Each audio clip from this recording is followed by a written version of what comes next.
Hi மக்களே, எங்கு பார்த்தாலும் சீமான் சீமான் சீமான் சீமான் மயம். டிவி ஆன் பண்ணால் சீமான் விஜயலட்சுமி, இதுதான் நியூஸ். அந்த அளவுக்கு அந்த மனுஷன் என்னங்க கெட்டது பண்ணிட்டார். ஒரு பெண் தொடர்ந்து 15 வருஷமாக ஒரு ஆணை ஃபாலோ பண்ணிட்டு வரான்னா என்னோடய பர்சனல் ஒப்பீனியன் என்னென்னா, எங்கேயோ அவர் சீமான் கண்ணியத்தோடு அந்த பெண்ணை நடத்திருக்காருங்கிறது என்னோடய தாழ்மையான விஷயம். எப்போ ஒரு பெண்ணுக்கு ஒரு ஆண் தன்னை ஒழுங்காக நடத்தலை அப்படின்னு தெரிய வருதோ அப்பயே அவனை விட்டு விலக தான் முயற்சி பண்ணுவாள். இது எவ்வளவு தரந்தாழ்ந்த பெண்ணாக இருந்தாலும் இதைத்தான் செய்வாள். பட் ஒரு பெண் தொடர்ந்து ஒரு ஆண்மகனை ஃபாலோ பண்ணிட்டு வரான் அப்படின்னா எங்கேயோ சீமான் அந்த பெண்ணோட மனசில் ஆழமாக இடம் பிடிச்சிருக்கார், இல்லைன்னா நல்லவராக நடந்திருக்கார். சீமான் நல்லவரா கெட்டவரா? சீமான் கெட்டவராக இருந்திருந்தார்னா ஒவ்வொரு ப்ரெஸ் மீட்டும் நீங்கள் கவனிச்சிங்கன்னா அவருக்கு பின்னால் பொம்பளைங்க தான் நிறைய பேர் உட்காந்துருப்பாங்க. நீங்கள் நல்லா கவனித்து பாருங்கள். ஒருவேளை அவருடைய பார்வை தப்போ செயல் தப்பாக இருந்திருந்தாலும் எனக்கு தெரிஞ்சு அந்த மாதிரி பெண்கள் பின்னாடி போய் உட்கார மாட்டாங்க. எங்கேயோ ஒரு கண்ணியத்தோடு நடந்துக்கிறாங்கிறது இதை விட ஒரு நல்ல உதாரணம் வேணும். சீமானை பற்றி தரகுறவாக பேசுகிற எல்லா தலைவர்களை பற்றியும் தவறாக பேச ஆரம்பித்தோம்னா சீமான்லாம் அந்த ரேங்கில் கடைசியில் தான் இருப்பார். வாழ்க்கையில் எல்லோரும் தப்பு பண்ணுவாங்க, யார் தாங்க லவ் பண்ணல.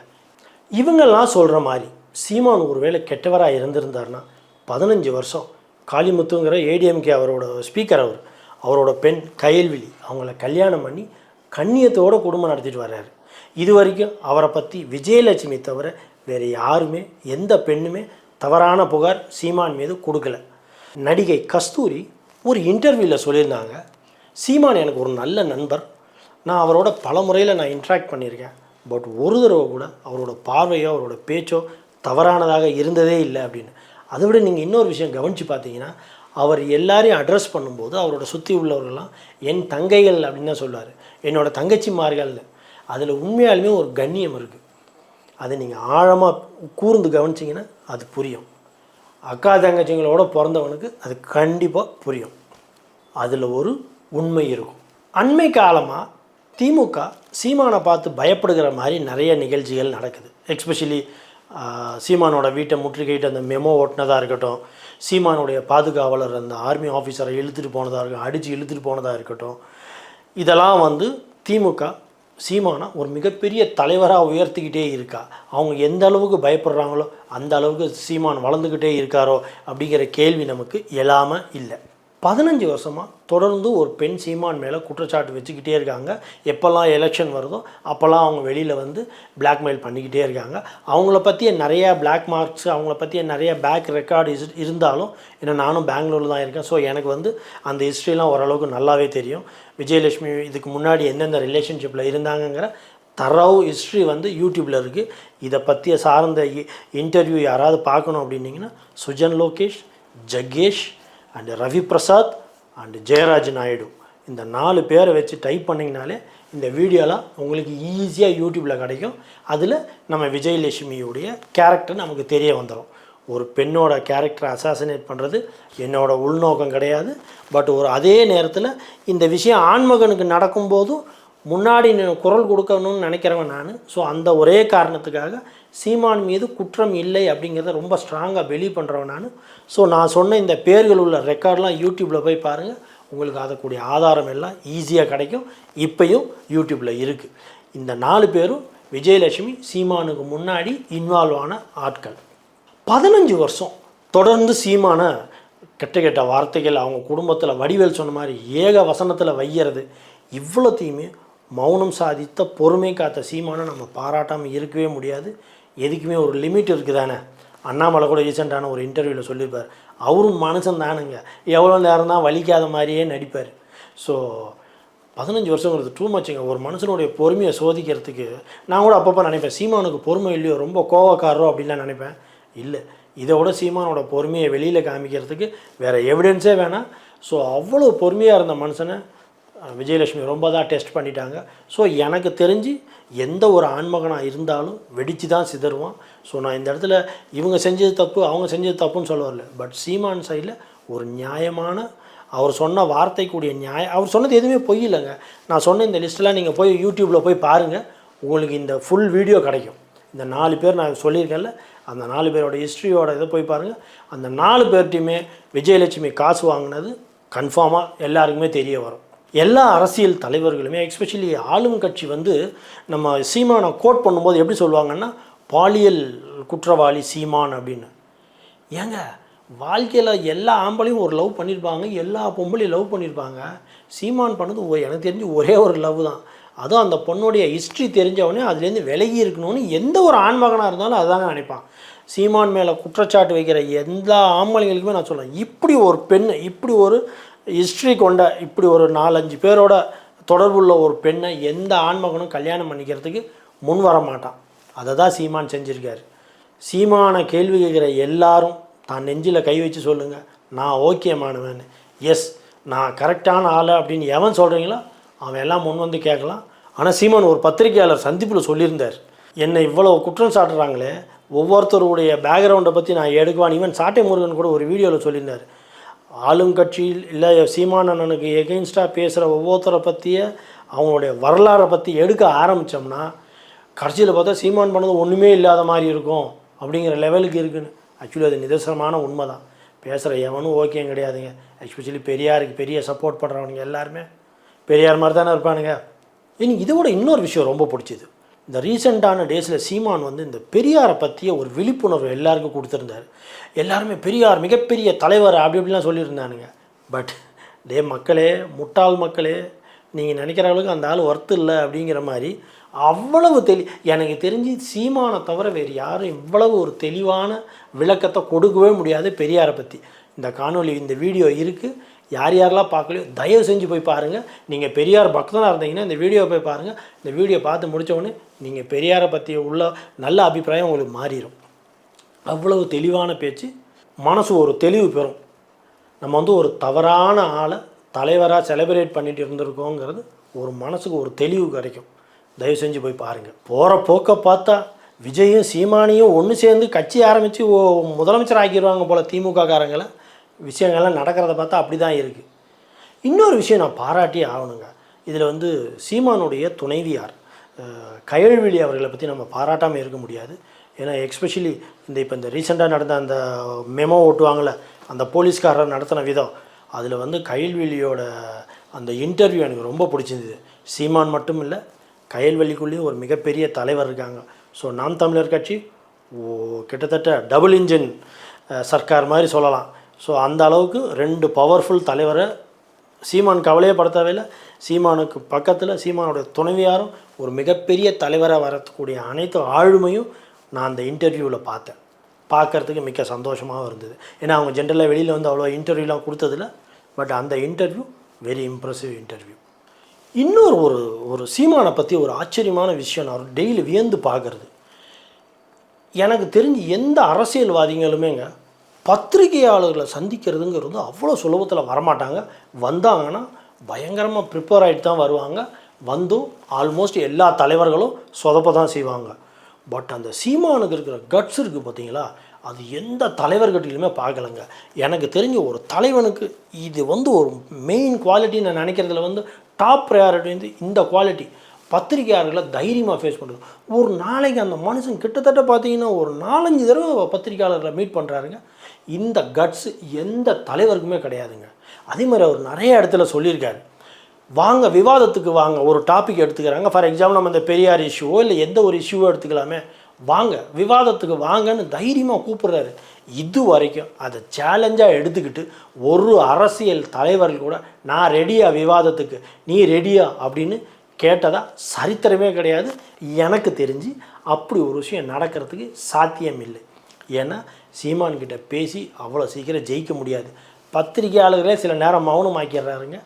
ஏன் இதே பத்திரிகையாளர்கள் எல்லாம் மாறி மாறி சீமானை கேள்வி கேட்குறாங்களே, இதே கேள்வியை மற்ற தலைவர்களை கேட்க முடியுமா? சீமானை அவ்வளோ பெண்கள் சுற்றி உக்காந்துருக்கும் போது டைரெக்டாக சீமானை வந்து நீங்கள் வந்து பாலியல் இது குற்றத்தில் உங்களை குற்றம் சாட்டியிருக்காங்கன்னு சொல்கிறாங்களே, இதே கேள்வியை மற்ற அரசியல் தலைவர்களை பார்த்து பத்திரிகையாளர் கேட்குற தைரியம் இருக்கா? ஒரு பத்திரிகையாளர்கள் போய் கேட்க மாட்டாங்க. கேட்டு பாருங்களேன் என்ன நடக்கும் அப்புறம்ன்ட்டு. ஏன்னா சீமான் பாவம், அந்த மனுஷன் வெகுளி, நல்ல மனுஷன். நீங்கள் ஒரு கேள்வி கேட்டிங்கன்னா குழந்த மாதிரி வெள்ளேந்தியே அதுக்கு பதில் சொல்லிட்டு போக தான் தெரியும். இவன் என்னை கேள்வி கேட்டு விட்டான், இவனை நான் பின்னாடி எப்படி வைத்து செய்கிறேன் பார் அப்படின்லாம் அந்த அளவுக்கு அந்த மனுஷனுக்கு யோசிக்க தெரியாது. அதனால தான் போகிற வரவெல்லாம் காட்டிட்டு போகிறீங்க சீமானை. பட் அத்தனை பேரையுமே வாய் அடைக்கிற மாதிரி பதில் சொல்கிற கெப்பாசிட்டி சீமானுக்கு மட்டும்தாங்க இருக்குது. நான் உண்மையாலுமே நான் வந்து சீமானுக்கு ஒரு பெரிய தொண்டனோ பக்தனோ சீமான் கட்சியை ஆதரிக்கிறவனோ நான் எந்த கட்சியும் ஆதரிக்கிறவன் கிடையாது. நான் ரீசன்ட் டேஸில் அப்சர்வ் பண்ணி நான் சீமானை பற்றி வீடியோ போட்டதே கிடையாது. பட் எங்கேயோ அவர்கிட்ட ஒரு ஹானஸ்டி ஒரு சின்சியாரிட்டி இருக்கிறத நான் பர்சனலாக ஃபீல் பண்ணதுனால கண்டிப்பாக இதை நம்ம சொல்லணும் அப்படிங்கிறது இது என்னோடய பர்சனல் ஒப்பீனியன்.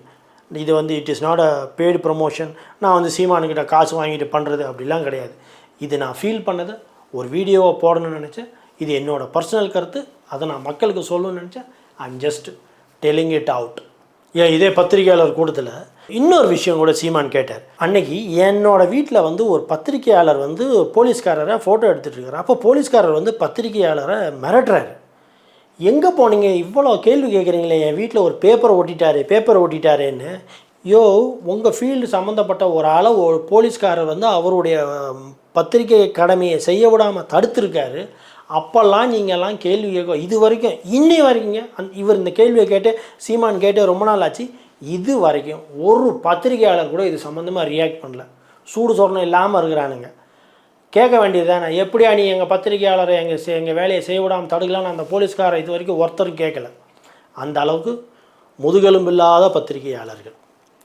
பாவம் சீமானை மட்டும்தான் கேள்வி கேட்க தெரியும். இன்னொரு விஷயம் பார்த்தீங்கன்னா, இந்த வாசுகி, அந்த மாதர் சங்க தலைவர், அப்புறமா கனிமொழி, இவங்கெல்லாம் சீமான் விஜயலட்சுமி ஏமாற்றி விட்டார் அப்படி இப்படிலாம் பொங்குறாங்க. ஏங்க இந்த அண்ணா யூனிவர்சிட்டியில் இந்த குணசேகரன் ஒருத்தன் மாட்டினானே, அவன் டைம்லலாம் இந்த கனிமொழி வாசிகெல்லாம் எங்கே போனாங்கன்னு தெரியலையே. அது எப்படி சீமான் ஒரு விஷயத்தில் மாட்டினார்னா எல்லாருக்கும் கண்ணு தெரியுது. ஆனால் ஆளும் கட்சிக்காரங்க ஏதாவது தப்பு பண்ணால் யாருக்கும் கண்ணு தெரிய மாட்டேங்குது. எங்கே போனாங்க இந்த மாதர் சங்க குல விளக்குகள்? ஒருத்தருமே ரியாக்டே பண்ணலையே இதுக்கு. கனிமொழி எங்கே இருந்தார், வாசுகி எங்கே இருந்தார்?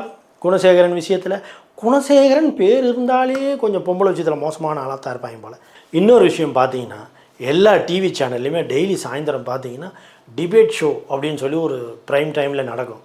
இதில் என்ன பண்ணுவாங்க, ஒன்று சீமான் கட்சியில் உள்ள ஒரு ஆள், இல்லைனா விஜய் கட்சியில் ஒரு ஆள், யாராவது ஒருத்தர் சிக்கிடுவான்.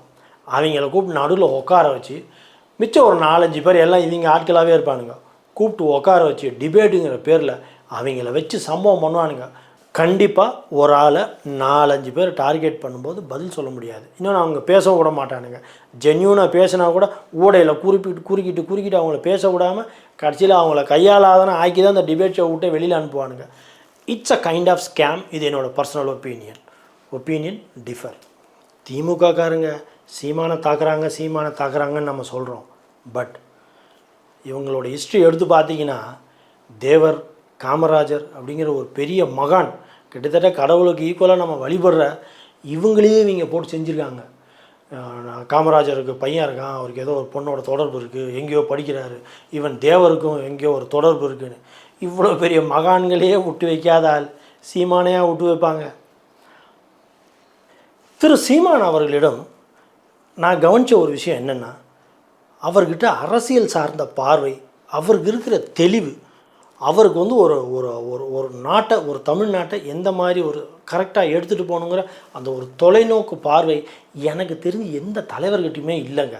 சீமான்கிட்ட ஒரே ஒரு பலவீனம் என்னென்னா, அவருக்கு வந்து ஒரு பேக்ரவுண்ட் இல்லை. மணி கொடுத்து சப்போர்ட் பண்ணி இப்போ ஏடிஎம்கேக்கோ டிஎம்கேக்கோ இருக்கிற அளவுக்கு அந்த ஒரு என்ன சொல்கிறது, காசு கொடுத்து சப்போர்ட் பண்ணுற அளவுக்கு ஒரு பேக்கப் இல்லை. அதர்வைஸ் அவருக்கு இருக்கிற ஒரு நாலேஜ், அவருக்கு இருக்கிற ஒரு தெளிவு, எனக்கு தெரிஞ்ச அந்த தெளிவை நான் எந்த அரசியல் தலைவர்கிட்டையுமே நான் பார்த்ததில்லை. அன்புமணி ஒருத்தர்கிட்ட நான் பார்த்துருக்கேன், அதை விட்டால் வேறு யார்ட்டையும் நான் பார்க்கல. ஸோ அந்த ஒரு ஆளுமை வந்து சீமான்கிட்ட நான் உண்மையாலுமே நான் வியந்து பார்க்குற ஒரு விஷயம். இன்னொரு ஒரு விஷயம், சீமானோடைய கண்ணியத்தை பற்றி ஒரு விஷயம் சொல்லுவாங்க. என்னென்னா, சாட்டை முருகன் இருக்கார் பார்த்தீங்களா, அவர் ஒரு தடவை வந்து ஏதோ ஒரு மேடை பேச்சில் பேசிக்கிட்டே இருக்கும்போது திமுகவை சார்ந்த சுந்தரவல்லி அவங்கள வந்து ஏதோ தப்பாக சொல்லியிருப்பார். ஏதோ ஒருமையில் பேசி ஏதோ தவறான வார்த்தைகளை பயன்படுத்திட்டாருன்னு அவரை வந்து கட்சியை விட்டு விலக்கி வச்சுருந்தார்.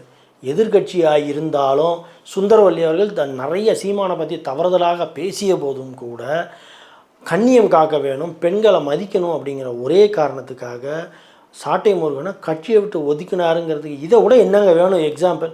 சீமான் வந்து ஒழுக்கத்தை கரெக்டாக மதிக்கிறாருன்னு எங்கேயாவது அவர் கட்சியில் உள்ளவனுங்க தவறாக பேசியிருக்கிறத பார்த்துருக்கீங்களா? கெட்ட வார்த்தைகள் யூஸ் பண்ணுறதை பார்த்துருக்கீங்களா? சீமானோட ஆட்கள் வந்து மேடையில் ஏறி இந்த மாதிரி தவறாக பேசினாங்க அப்படின்னு. ஆனால் டிஎம்கே லிஸ்ட்டு எடுத்தோம்னா வந்துக்கிட்டே இருக்கும். சிவாஜின்னு ஒரு ஆள் இருக்கான், அடித்து பாருங்கள். திமுகவை சார்ந்த அந்த ஆள் என்னென்ன மாதிரி வார்த்தைகள் பேசுவான்னு பாப்பாப்பா காதெல்லாம் கருகிருங்க.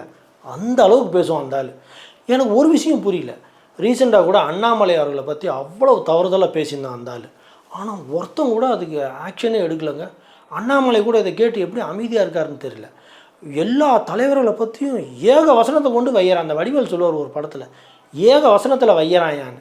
அவ்வளோ பெரிய தமிழ்நாடு பாஜகவோட தலைவர் அண்ணாமலை. அந்த ஆள் அவ்வளோ தவறாக பேசியிருக்கான் ஒரு தமிழ்நாடு பாஜக தலைவர் அண்ணாமலை அவர்களை. பட் அதற்குரிய எந்த விதமான ஒரு ஆக்ஷன் எடுத்ததாவோ அதுக்குரிய எந்த விதமான சுவடுமே இல்லை. அவ்வளோ அசால்ட்டாக இருக்கிறாங்க. ஏன் நிறைய குஷ்பு, நிறைய பெரிய பெரிய பொம்பளைங்களை பற்றியும் ரொம்ப கேவலமாக பேசியிருக்காங்க.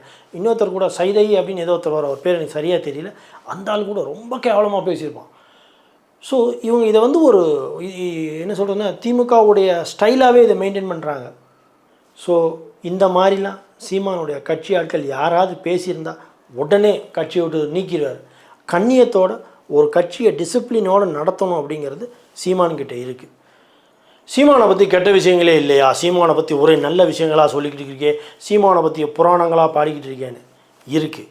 சீமான்கிட்ட இருக்கிற இவ்வளவு நல்ல குணங்கள், இவ்வளோ பெரிய பாராட்டுறதுக்கூடிய நிறைய குவாலிட்டிஸ் இருந்தாலும் இதையெல்லாம் காலி பண்ணுற அளவுக்கு ஒரே ஒரு ஒஸ்டான கேரக்டர் சீமான்கிட்ட இருக்கிறது வந்து முன்கோபம். ஒரு நல்ல தலைவனுக்கு, ஒரு நல்ல ஆளுமைக்கு மிகப்பெரிய ஒரு தேவையான ஒரு கேரக்டர் வந்து பொறுமை, நிதானம். இது சீமான்கிட்ட கொஞ்சம் குறைவாக இருக்குது. கொஞ்சம் இல்லை, ரொம்பவே குறைவாக இருக்குது. அந்த கேரக்டர் மட்டும் வளர்த்துக்கிட்டாருன்னு வச்சுக்கோங்களேன், அவர் ஒரு மிகப்பெரிய தலைவராக வரத்துக்கூடிய அனைத்து குவாலிட்டிஸுமே அவர்கிட்ட இருக்குது. இந்த நிதானம் வந்து விஜய்கிட்ட நான் பார்த்துருக்கேன். ஸோ விஜய்கிட்ட வந்து அந்த நிதானம் இருக்குது. நீங்கள் என்ன தான் ரியாக்ட் பண்ணாலும் தலைவன் என்ன பண்ணணும்னு நினைக்கிறாரோ அதை பண்ணி முடிச்சிடுவார். ஸோ அந்த நிதானம். பட் விஜயோட நிதானமும் கொஞ்சம் ரொம்ப ஓவர் நிதானம். சீமானுடைய வேகம் வந்து ரொம்ப வேகம். இது இந்த எக்ஸ்ட்ரீம், அது அந்த எக்ஸ்ட்ரீம், ரெண்டுத்துக்கு நடுவில் இருந்ததுன்னு வச்சுக்கோங்களேன். ரெண்டு பேருமே இந்த ரெண்டு விஷயத்தையுமே நியூட்ரலாக மெயின்டைன் பண்ணாங்கன்னா நாளைக்கு ரெண்டு பேருமே சேர்ந்து கூட்டணி வச்சு நாட்டாலும் வாய்ப்பு நிறையா இருக்குது. நன்றி மக்களே, வணக்கம். வேறொரு வீடியோவோடு உங்களை சந்திக்கிறேன். சப்ஸ்கிரைப் பண்ணுங்கள், ஷேர் பண்ணுங்கள், கமெண்ட் பண்ணுங்கள். வணக்கம்.